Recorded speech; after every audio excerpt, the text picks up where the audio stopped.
And they were nervous. They were really nervous. Every time they left, they were nervous. They didn't know what they were doing. And so we were having people from the Army come to our little area and saying to us, hey, will you teach us what you guys do?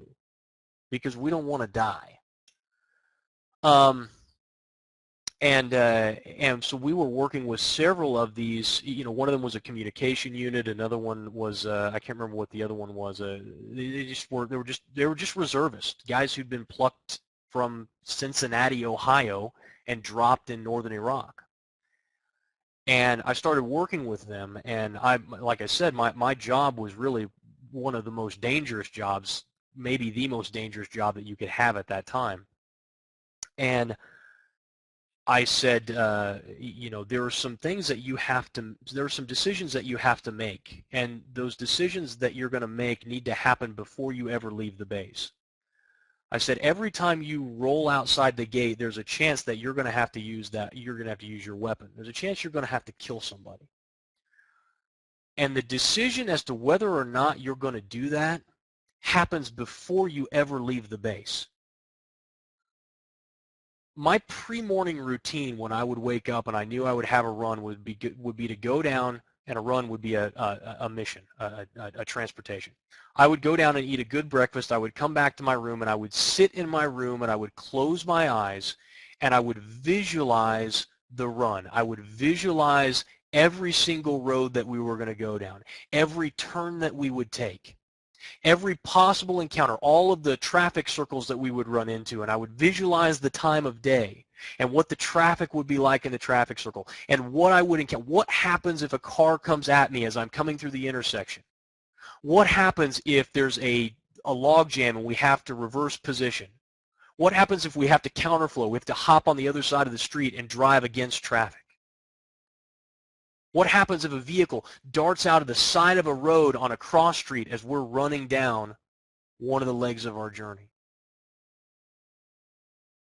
And I started visualizing. I would be getting ready, and I'd be throwing on my body armor and throwing on my baseball cap.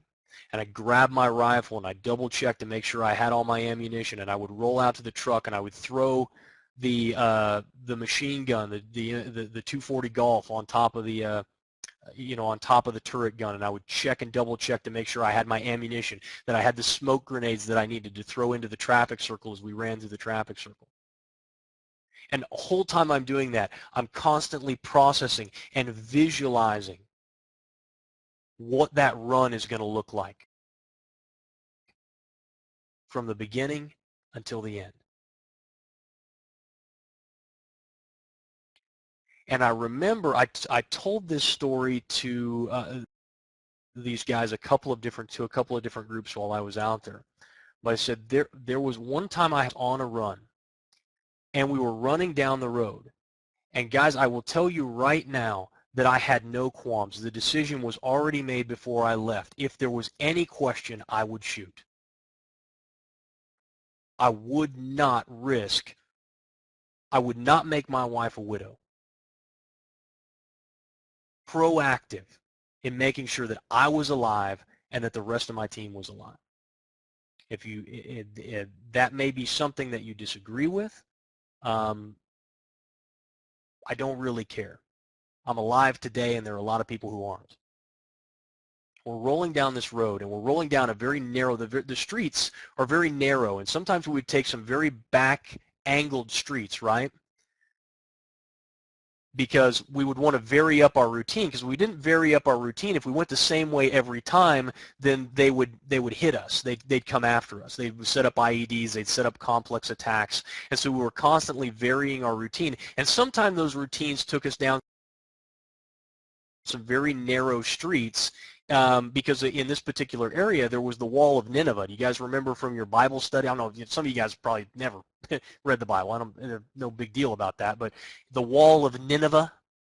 Well, the Wall of Nineveh was actually here. So you're talking about a city that's thousands and thousands and thousands of years old, and these streets are very narrow, and we're bringing these huge, up-armored Humvees through these streets. And we're rolling down the street one day, and we had, we're rolling in, and all of a sudden, out of the corner of my eye, I see